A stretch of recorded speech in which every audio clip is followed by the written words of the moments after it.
You're listening to Soul Sexy with Bridgetta and Charles, only on LA Talk Radio.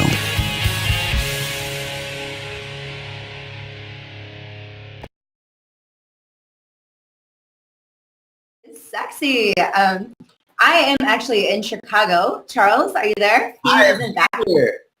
San Diego. San Diego, coming in live. Yes.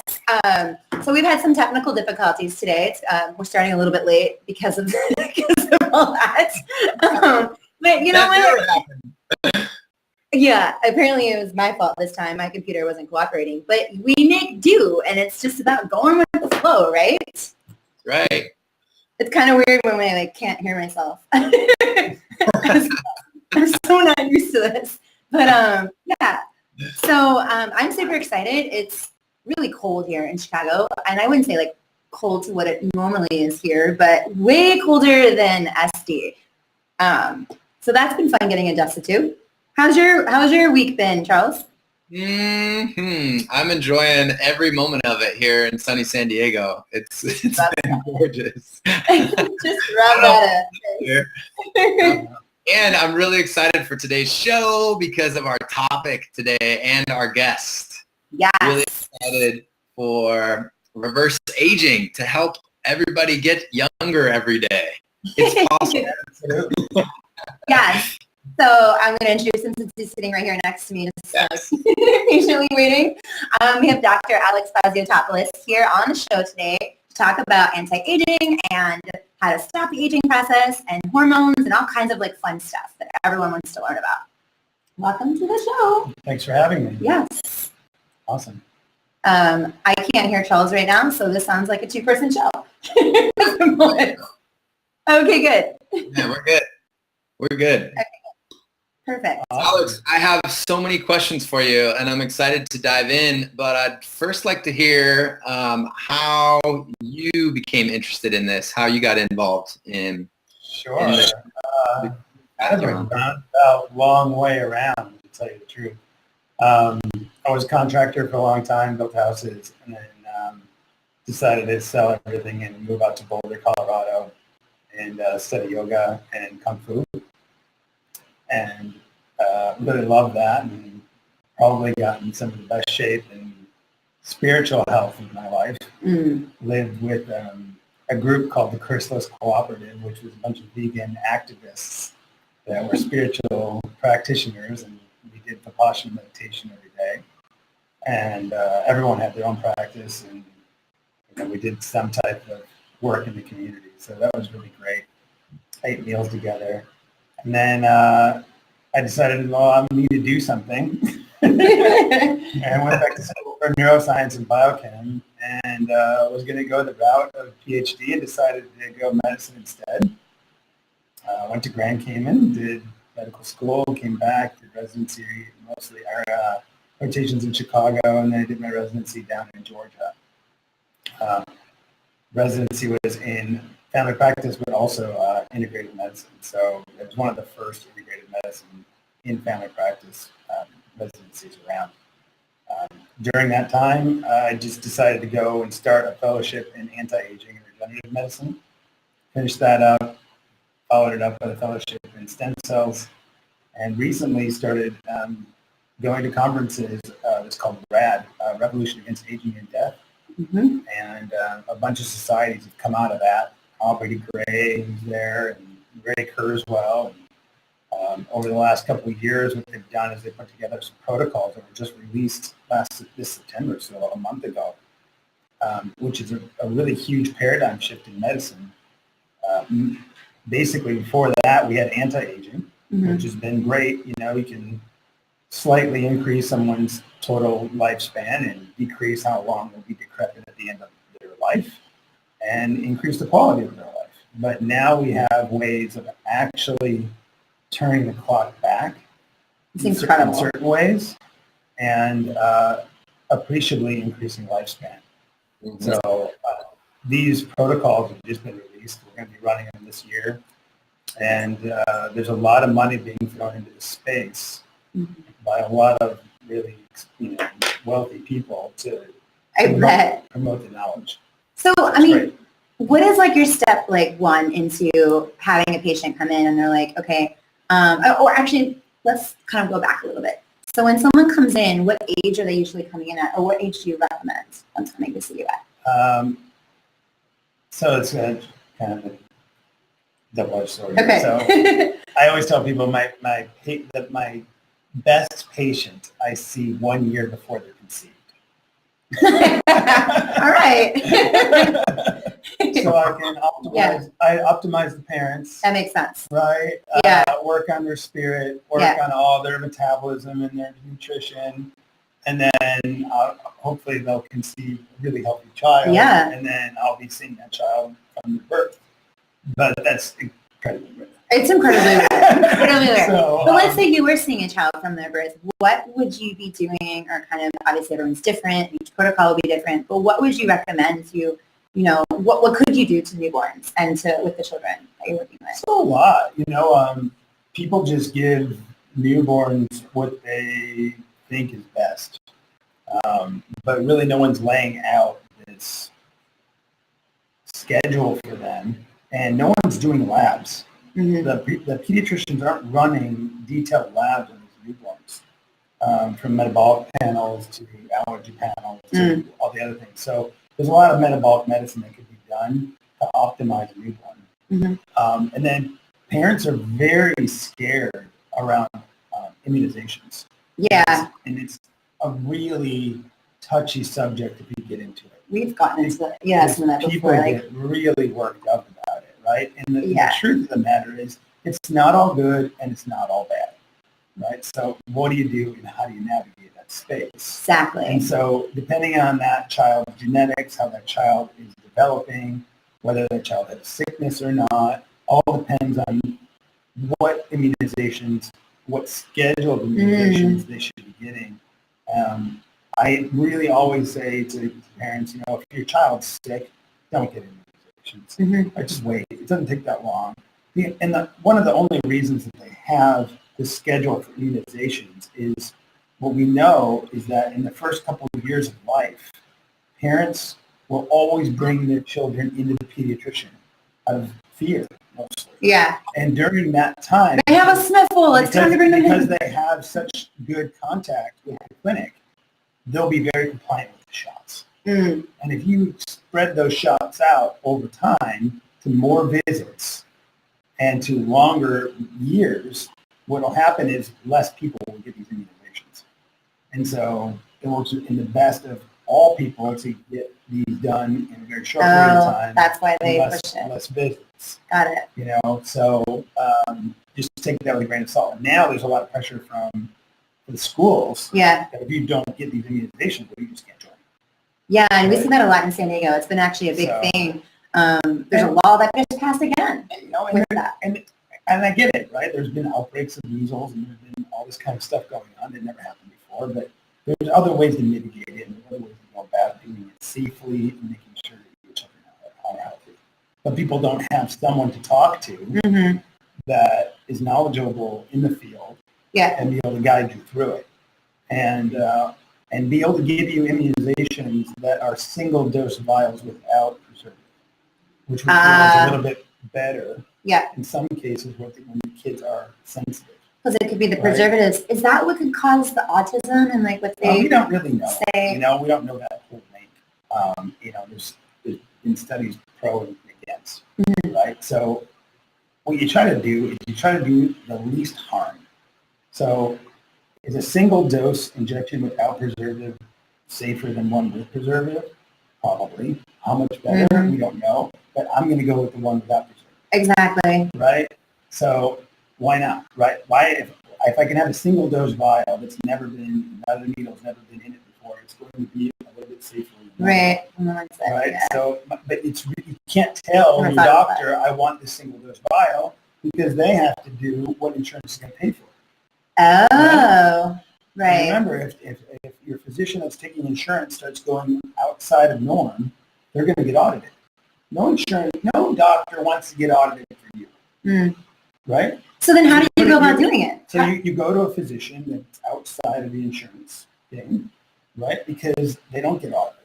Right. And they're not limited to this 15-minute appointment, which they can give you about 8 minutes because they can chart and do a whole bunch of other stuff.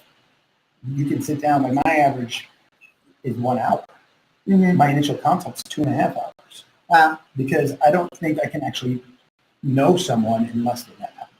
And that's good, but you are looking at like the whole scale as well, and I think, what you do is what's incredible. Like most people don't do that. But okay, so let's say someone comes to you and they are eating healthy and maybe not their whole life, but like, in the teens, they've been raised organic and they come to you and they see their first wrinkle at like, I don't know, 30 something. Yeah. What do you do with that kind of person that comes in? A lot of stuff. So, I mean, it's pretty rare to see somebody who's truly got nothing wrong with them, right? They might think that. And the majority of people that come in and say that they have a really clean diet really don't. True. I like cookies, and I admit the cookies. I only eat clean cookies. Yes, I only eat the gluten-free cookies. Gluten-free, sugar-free, calorie-free. I'm definitely not sugar-free, but at least they're organic. Yeah, there's a lot of disinformation when it comes to diet. Yeah. And it's a difficult thing because you can't tell someone do this diet because whatever diet you're telling them can be modified in a way to either be extremely unhealthy or modified in a way to be fairly healthy. Okay. Right? So like if you're vegan and you're like vegans, eating right? a bunch of carbs. I'm vegan 21 years, yeah. Right? But I've seen horrendous diets from vegans. Yes, right? I have too. And most of those vegans aren't doing that because they want to be healthy. They're doing it for other reasons. The beliefs. All right, for belief systems. So, but if you look in the literature for cardiovascular disease, let's say, and the reason I bring that up is in this country, most people are going to die of some kind of cardiovascular or vascular incidents, so stroke, heart attack, something like that, right? And most of it has to do with the diet. Yeah. So you look at all the top docs and all the medicines that we've come up with, and all the procedures that we've come up with, and we've greatly extended life. We've helped people recover from heart attacks and help prevent some things from happening. But there's only Dean Ornish and another physician, sorry, I can't remember his name right now, that have actually reversed the damage to the vasculature. And the way that they did that was with all plants and low fat. So that's one of the things that vegans get wrong all the time is fat. And they they'll eat tons of nuts and tons of avocados and coconut oil and all kinds of stuff, right? Guilty. And there's this big movement out there. And, and I'm not going to name names out, but there's a lot of guys that are on blogs and big companies and they're pushing fats. They're pushing lots and lots of fats, that all fats, these fats are healthy, you've got tons of energy, and go into ketosis, and yada, right? Well, it just so happens that there's a gene, and it's called ApoE. And if you happen to have 3-4 phenotype or 4-4, what'll happen is that your body can't process fats that somebody else can. Oh, wow. You have an increased cardiovascular risk. So 2 enzymes, lipoprotein lipase and hepatic lipase, don't work nearly as efficiently as people that don't have that variant. So how many people have this variant? About 25% of the population. And how do you even know to even test for that? All right. Well, I test for it, in my initial consult. And so if you have that gene, statin medications don't work very well, and that's well documented. And most of those people will be put on a statin medication because... And what does statin medication mean? I'll get into that. Your standard doctors don't test for ApoE. Even though a basic search, on the internet, you go to Cleveland Heart Lab, and you'll see a white paper on ApoE. So it's well researched in that area of medicine, but it's just not tested for it. And then it's not treated properly.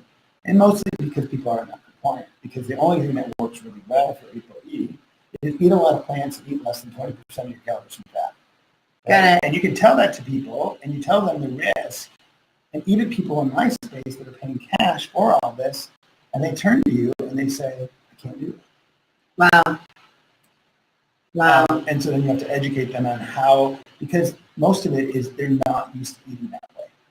Right? I mean, look at the sad diet. They have Standard this American idea, and they have like, okay, this is what I cook at home. This Yeah. is what I get to eat when I go out. This is what I, Yep. And they just need more help. And so we have chefs that are plant-based chefs that we work with that can teach people how to cook, that can make food for That's them. awesome. There's new meal prep companies out there. Yeah. So there's a lot of new stuff in the space to help people eat well. So let's say, yeah. I love how there's so many different perspectives when it comes to diet. And I love how you touched on the fact that certain people fats. Some people are allergic to the healthiest foods, like I had an intolerance to ginger.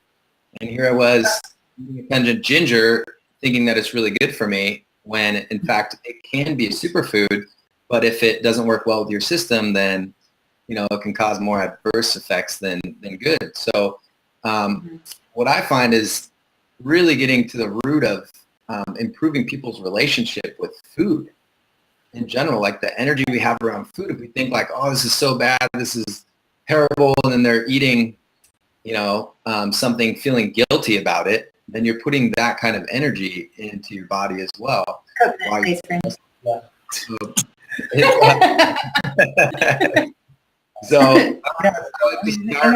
there, and then, but you're saying even or they've had the best results from more veggies and even cutting out like avocado and fats.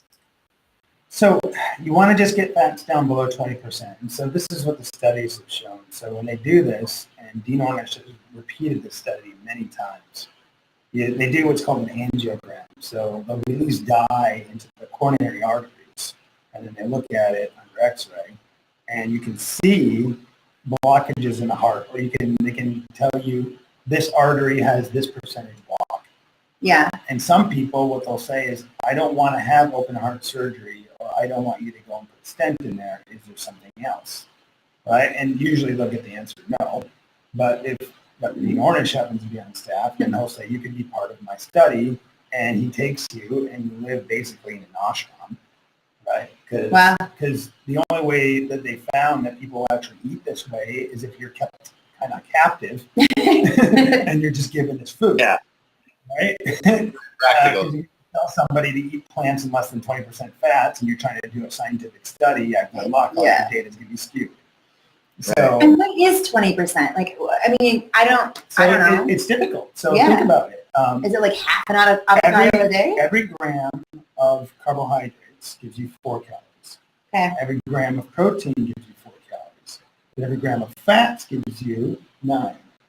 Oh. Right? So fats, even though you're not having that much on your plate, is more than twice as many calories by weight than everything else.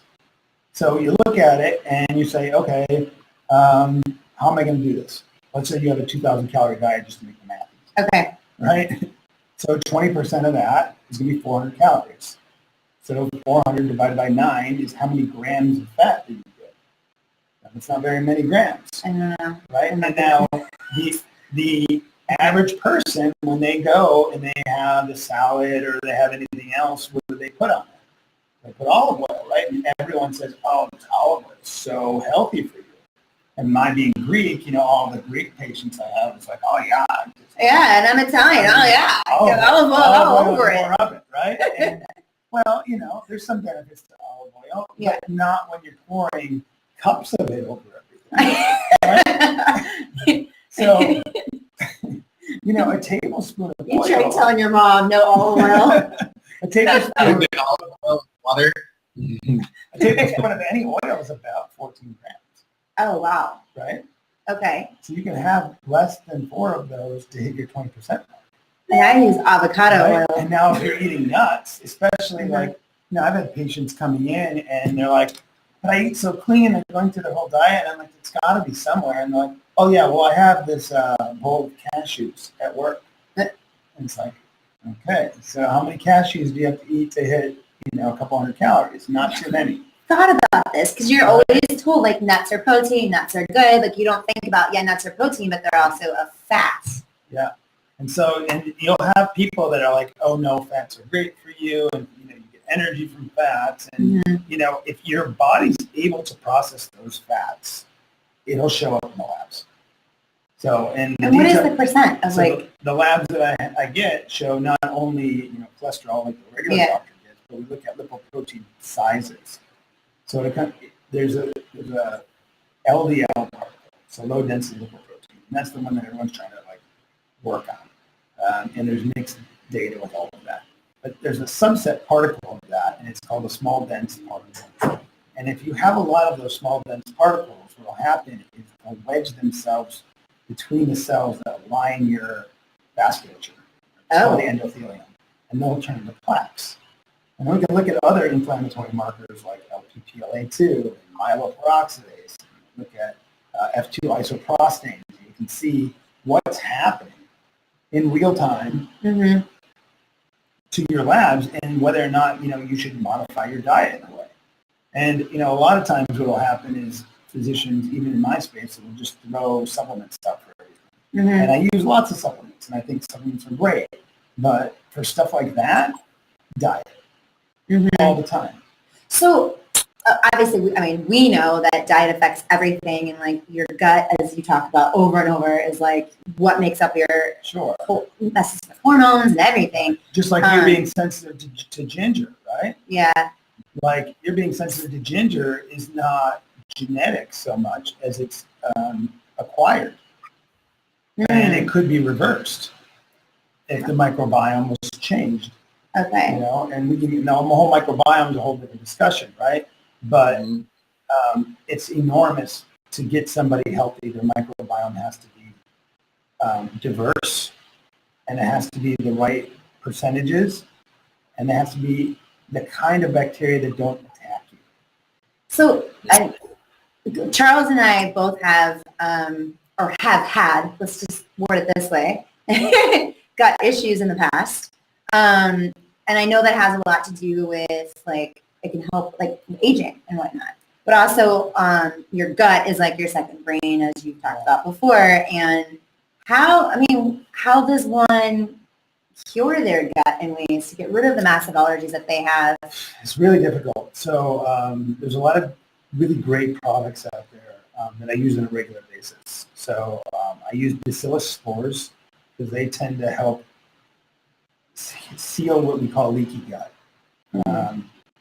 Leaky gut is basically the lining of your cells in your intestine. They're not as tight as they should be. They let things cross into the bloodstream that shouldn't go. Restore for Life is a chemical that also It's actually helps. great. Yeah, he actually told me about Restore, and I will tell you, it has helped me so much in the little amount of time that I have taken it.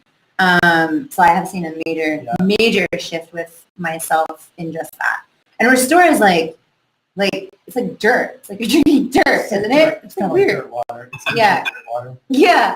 It's called the mitochondrial redox molecule. Okay. It's one of the molecules that are made as organic matter decomposes on its way towards fossil fuels. It's so crazy. So basically we're eating fossil fuels, drinking. Before that becomes that. Yeah. So it's the way that bacteria talk to each other. It's this thing called quorum sensing. And so quorum sensing allows bacteria to live in harmony with each other in an ecosystem. And that's what you should really think of as a microbiome as an ecosystem, equivalent to a rainforest. It's so diverse. And then they have to talk to each other in order to be able to be in balance. So mine are just swinging on trees, and they're not talking.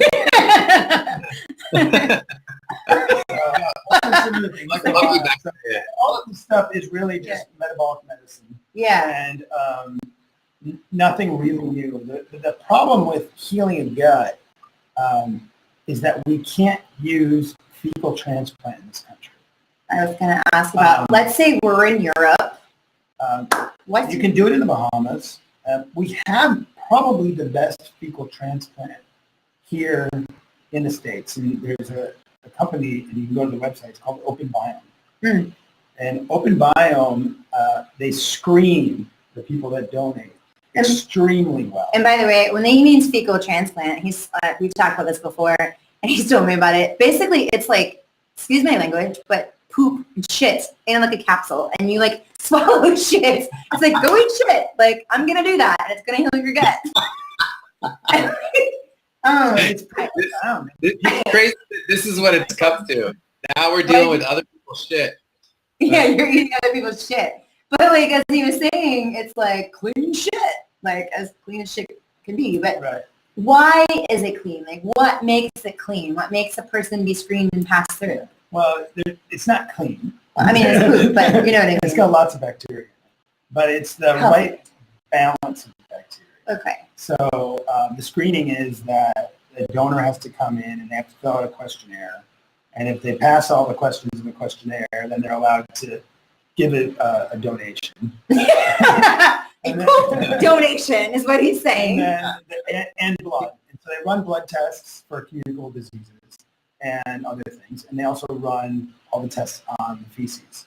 And then they do that again on another donation. And if that person tends to have really good stuff, then they're a donor. And they actually make $40 a donation. $40 a poop. Wow, that's some expensive shit. You're pretty healthy. And you have to go every day anyway. Might as well just stop by the lab. And, yeah. Oh my gosh. But I mean, I can only imagine like how many people actually think that they're healthy when they're not. So that's the thing. So the people that go to Open Biome to donate are people that think they're healthy. Yeah. And out of all these people that think they're healthy, 3% are accepted as donors. Wow. Wow. So it goes to show you that even people that think they're okay aren't. That's incredible. That's so crazy. And so, I mean, can you do this? You can do this in the U.S.? The only people that are allowed to have this are physicians that are infectious disease or gastroenterologists that are treating what's called a C. difficile infection, Clostridium. So Clostridium infections usually happen after somebody got a lot of antibiotics because Clostridium is a spore and it's not really affected by a lot of antibiotics. And then it tends to overwhelm the whole gut because, again, there's not that quorum sensing, there's not other bacteria to keep in check. So it's legal for that, but they're not releasing it to physicians like myself or other physicians so we can treat people with Crohn's disease, with irritable bowel disease, with all kinds of other stuff, right? Mm-hmm. Even obesity. Wow. There's a lot of studies. There's a lot of studies that show, and they repeated these in many animals and mice and stuff like that. You take a mouse that is living normally in a cage and is normal weight, and you take feces from an obese person, and you give it to that mouse, and that mouse becomes obese. What? And then what you do is you give that mouse antibiotics, and then you give it poop from a healthy mouse, and then that mouse becomes normal weight again. Okay, that is crazy. That is crazy. Wow. Right? So holy cow. The communication that's happening from the microbiome into your body, we don't really understand it. Yeah. There are so many peptides. There are so many microRNAs. Wow. You name it, the type of information that's being released by these microorganisms that are affecting your endocrine system, they're affecting your brain, they're even affecting your mood. Yeah, I could see so that. All of this stuff. And there's a lot of research going into it. And in the future, I really feel that we're going to have some really great delivery mechanisms to help fill your gut. So like those animals, you know, that regurgitate their food, or like there's actually animals that eat shit.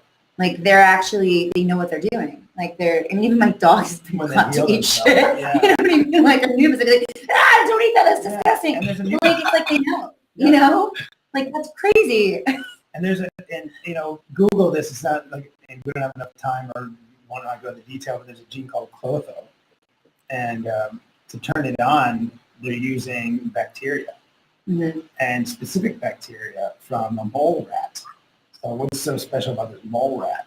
Well, for its size, it should only live a couple of years. Yeah. Yet it lives like, I forget, 50 or 60 years, something like this, right? So like, why is this small animal that has this really fast metabolism able to live this really long life? Yeah. And so they looked at the microbiome, and it's really different than other microbiomes. And so there's a company out there that's packaged this, and I know a couple of physicians that have bought into it. But we'll see if it's able to actually turn, and modulate the clotho gene. So that's one of the, futures in all this reversal of age. So, okay, let's say someone comes into you and they're our age, and I'm like, help. What would be like, what? Yeah, I mean, so the first thing that I do is an initial panel. It's about 12 pages of labs. And so we get some basic genetics. We get a lot of metabolism, and we see where you're at. And, girls in their late 30s, they start losing progesterone. And if you lose enough progesterone and your estrogen to progesterone ratio becomes far enough apart from each other, you're at risk for fibroids and some other problems. Crazy. And so you want to keep, and then your mood gets affected. And also women's testosterone tends to fall off, which also affects the mood and affects their ability to repair and libido and all kinds of stuff. So we monitor all of that. I think my libido's good. So we go through. Sorry. I know, that's good enough.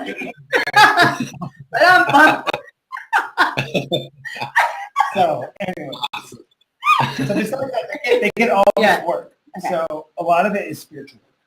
Because I really feel that if you don't have a powerful spirit, that everything else doesn't work very well. And finding spirit's tough. But if I said to anybody, a person walks in the door and they have a powerful spirit, and I'm going to ask you a couple of questions about them, you'd be able to answer you right away. Like, is that person like looking at the ground, or is their head up? What's my spirit? Right? What's mine? Are they disorganized and stuff's falling out of their pockets? See how or, that's how you. or are they organized? Do they have purpose? And they're like going somewhere, or they're like, I don't know where I'm going. Right? So, there's a lot of things about somebody with a really powerful spirit that you just know, right? Like their countenance isn't like, are they angry, or are they peaceful, and all this kind of stuff. So spirit is really important. So how do you get somebody to have a powerful spirit?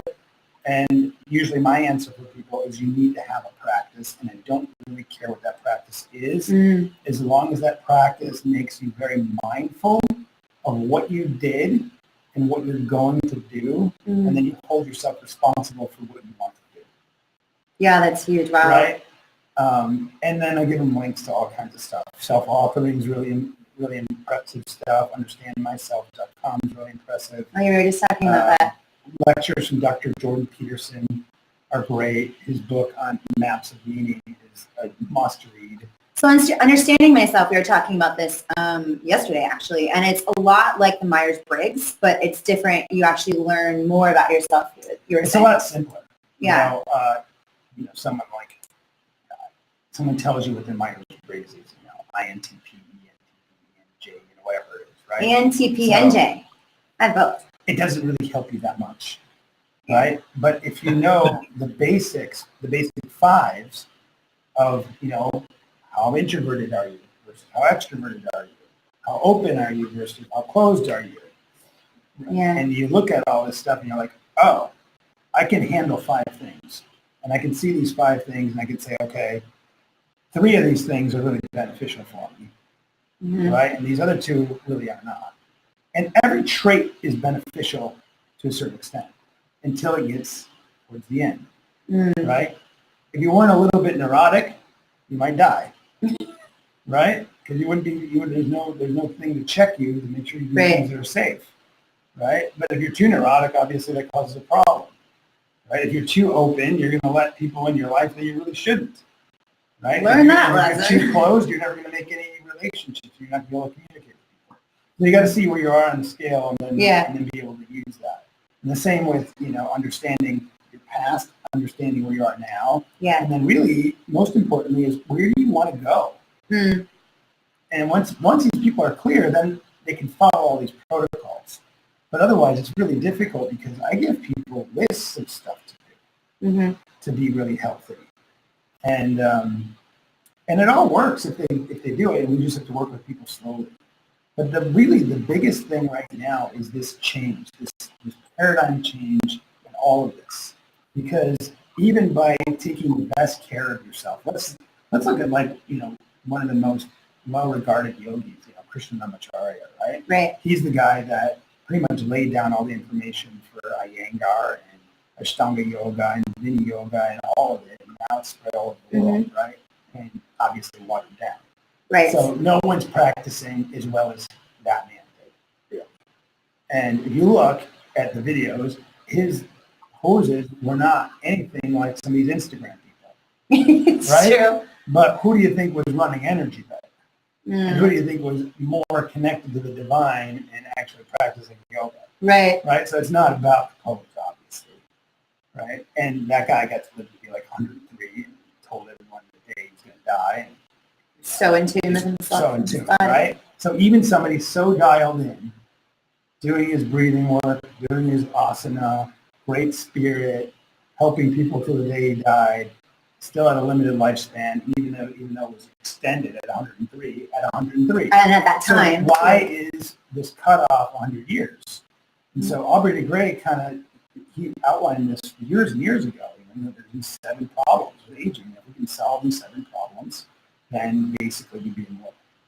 Mm. And Ray Kurzweil is working on all this, but from a different perspective, he's trying to back your brain up to the cloud, right? Which they're not that far away from, which is kind of scary. That's so scary. And they're also No trying to create robots. an extra lobe of your brain in the cloud. No robots. So like we have a prefrontal cortex that makes us a little different than the chimpanzees and bonobos Yeah. and the rest of them, right? We might have another lobe that really accentuates your intelligence and your memory. That's wild. Yeah. So we thought the 7 reasons of aging were about equal. They're not. One of them is these things called senescence cells. And that's the thing that I really want people to understand. Mhm. And the thing we want to focus on in the immediate future because it's one of the things we can start dealing with. Mhm. So senescence cells are basically cells that are alive in your body. They're not functioning to help you in any way. They're releasing chemicals that harm or disrupt 7,000 cells in their immediate vicinity. Wow.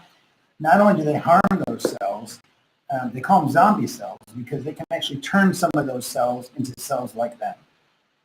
And so there's a thing that happens to all of us. As we age faster. So as you age, so if you were to age from 20 to 30, say, and you were to just age that much every decade, you probably live for a couple hundred years. Wow. But you don't. And you can see the difference. Just look at anybody from 20 to 30 and you're like, oh, they didn't really change that much. They kind of look the same. I mean, you can almost do all the same activities. They're not really compromised in any way. And we have professional athletes that are 40 years old. like, right? I think I've always been told I look the same. All right. But fair enough. Yes. Now, Just want to you say take that somebody that, and you can see this in your own life. because I'm going to be 40. Look at somebody that was 70 years old, Yeah. and then look at them again when they're 80. Yeah. And what you'll see is an incredible difference in 10 years, Mm-hmm. right? Somebody at 70, maybe they just retired or something, or they're late 60s, right? And they're still really sharp, and they're moving around, they're not limited in any way, and then all of a sudden, 10, 15 years later, Mm-hmm. They're not as, yeah. you can tell in their face, you can tell in their body, they've lost muscle, they're not as quick, right? Their mobility's down because aging happens so rapidly at a logarithmic rate because these senescent cells are populating so fast and your body can't deal with it. And there's a lot of other things with NAD. NAD is an energy molecule that you lose rapidly as you age. What about bone loss too? Like, Yeah, that's, you lose a lot of bone. is there a way that you can, besides your diet, what else can people do to like stop that aging process? Like, obviously it's through your thyroids. It's coming to you to get these tests and panels and you can evaluate whether it's thyroids, the diet, their spirit, and like what else? Like what? Lots of things. So by doing virtual protocols, you'll help yourself a lot. Okay. What'd you say, Charles? Mindset plays a huge role.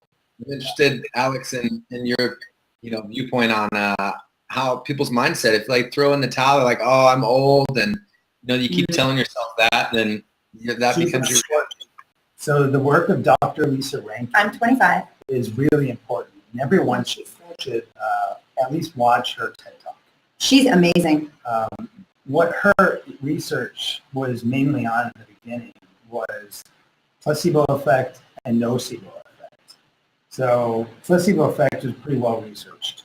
I give you a sugar pill, I tell you it's going to cure you 50% of the time, it does that, which makes it really hard for pharmaceutical companies to do real research. Yeah. Right? Fair enough. Great. You have positive mindset, half the time you're going to be healed. So there's another effect, and it's called the nocebo effect. And so the nocebo effect is I give you something, or you believe in something, and you think that that something is going to harm you. 90% of the time, that works. Wow. So it goes to show us that any negative thought pattern that you have is going to harm you 9 out of 10 times. Isn't that the craziest thing? I mean, so you can't afford negative thought patterns. No. No one can. No. Right? And there's a way to observe truth without it being negative. Mm-hmm. And that's what I try to teach people. Right? Jordan Peterson had a little lecture one time. How do you quantify someone who is enlightened? Right? How do you make it objective? We don't know. We don't really have the information on that. But there's a couple basics that he pointed out. One, an enlightened person will always speak truth. Because not speaking truth is going to cause more problems in the end. Right? What if you speak your truth and you get in trouble and you're going to put a foot in your mouth? So, some of the things are like you have a person, in his only historical things, right? From the Bible, say like someone like Jesus. Yeah. Right? Could have easily lied. Yeah. Or a person like Socrates. Right? Yeah. Socrates could have said, okay, listen to you and run away, but he didn't. He stuck with his truth, and he's like, if you're going to kill me, you're going to kill me. Right? And that's the price you're going to have to pay as well as me. I love that. Right? So I just keep sticking with my truth, even if I say shit that I shouldn't say. So those, you never have to worry about remembering what you said in a certain situation because you're just going to say the truth. Yeah. Right? And you're always going to bring it up to people in real time. Which is why we'll go back to Soul Sexy and your truth is sexy. Which is what I'm going for our show. And it'll set you free. Yeah. Always aligning with your truth. Always. Yep. Always. And then the part 2 is that you're working to make your life better and those around you better. Yeah. Right? And because giving back in some way. One of the things that they're finding in the psychological research is that pleasure does not lead to happiness. Right? And it's not anything new. I mean, but you can have all the pleasure you want in your life, but it doesn't turn into long-term happiness. And there's these studies out of Harvard that have been going on for over 80 years now. And when they keep following up with these people, the people that live more hedonistic life, near the end of their life, they're miserable. Oh, right? interesting. They don't have true happiness. And these people that, worked in their life for something that was worthwhile, and they pay attention to their family and their coworkers, and they do something in the community, they have a lot of respect for themselves, and they also have, a lot of true happiness in their life and contentment. Isn't that interesting? Because I feel like, especially now within the spiritual community, so many people are hedonistic and polyamory and explorative, and they think that's all freedom. Yet in the end, studies are actually showing it's the reverse. So it's like you have the freedom now and the happiness for the moment and whatever it is now, but in the end, what do you have in the end? So it's like that's there's so many people that have pointed out. Fascinating. Victor Frankl talked about it. Mm-hmm. So that's a cool point to make. Wow. Okay. Thank you. So basically, people they don't need to do anything. If they want to live longer, they can. The technology is here today to extend your life. It's just, are you going to follow through with protocol? Yeah. And are you going to not be a biohacker and think that you can do all this stuff basically out of your garage? Right? I mean, I really admire a lot of biohackers because they're really trying to take some of this information and apply it to themselves and become better, like make their brain better, like nootropics, and try to eat a better diet. A lot of them are adopting fasting, and fasting is fantastic. Yeah, I did that. It's one of the only natural ways that you can kill senescence cells, right? Is doing a 4-day or a 5-day water fast. Yeah. That's some of the protocols I give people all the time is do water fasting.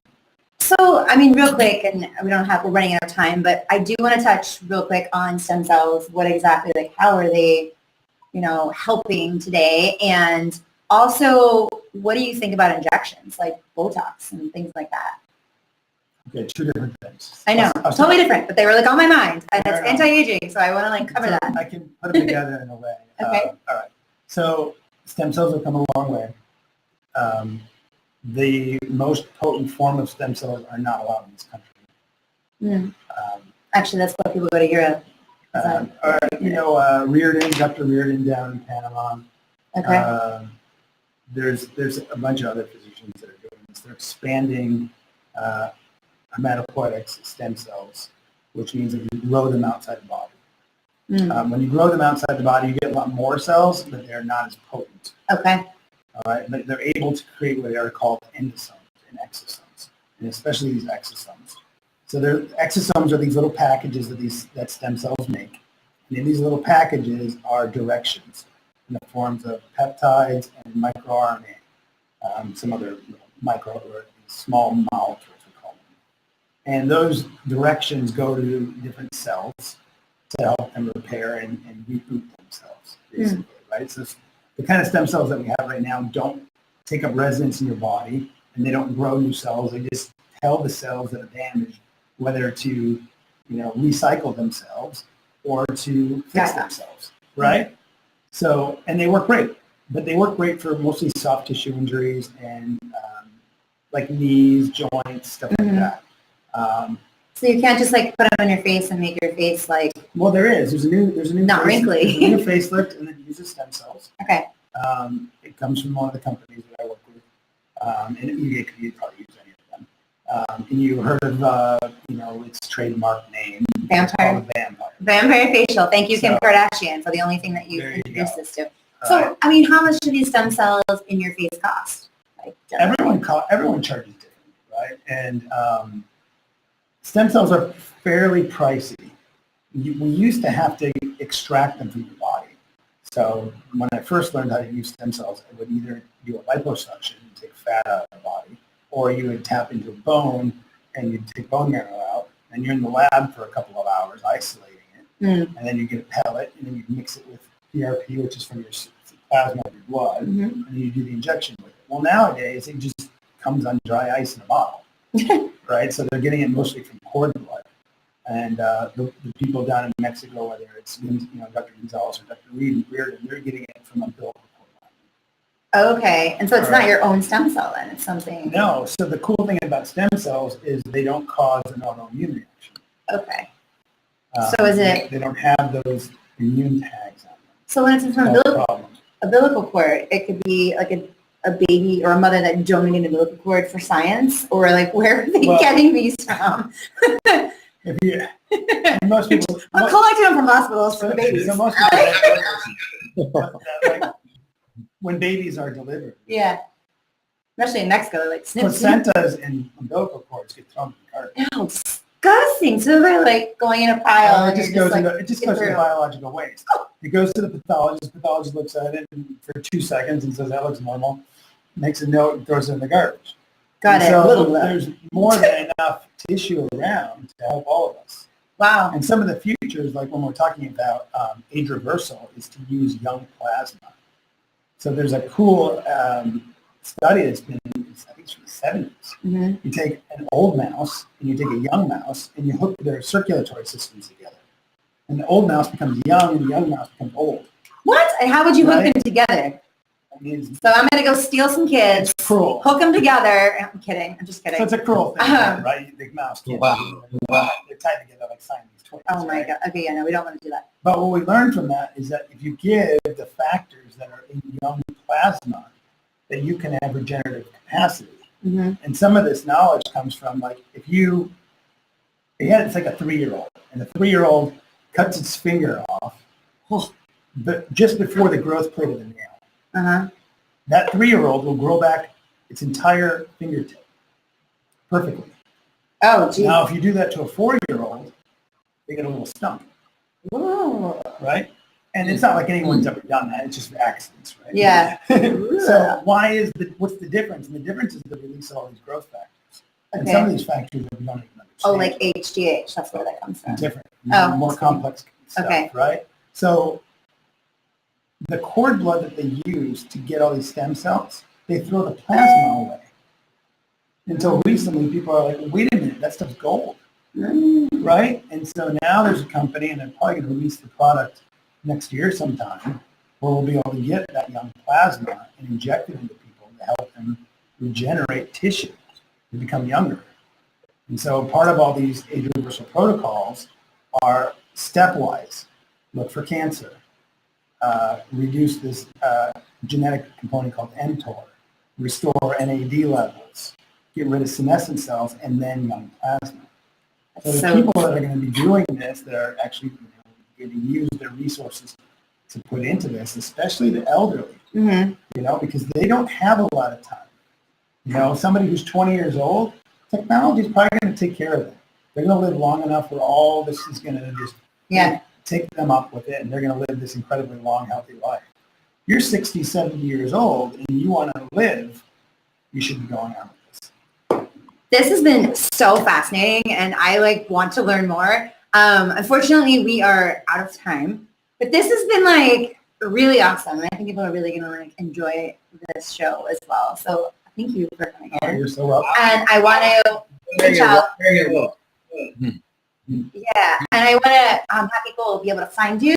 So I'll let you plug your website. And he is actually based in Chicago. Yeah, so we're the Pazio Institute. You can find us at thepazioinstitute.com. And Pazio is P-A-Z-I-O, thepazioinstitute.com. I will have it also posted up on the website.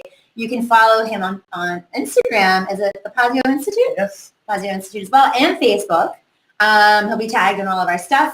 And you guys can follow us at facebook.com soulsexyradio and soulsexypodcast.com. A lot of .coms. And obviously you can find all of us on our website as well with links to his bio and all that jazz. And we are here every Thursday, 3 p.m. Pacific time, 6 p.m. Eastern time, and we will see you guys next week. Stay young, my friends. Yeah, any last words? No, thank you for having me. Thank you guys, and we'll end it with the Soul Sexy dance. You're listening to Soul Sexy with Bridgetta and Charles, only on LA Talk Radio.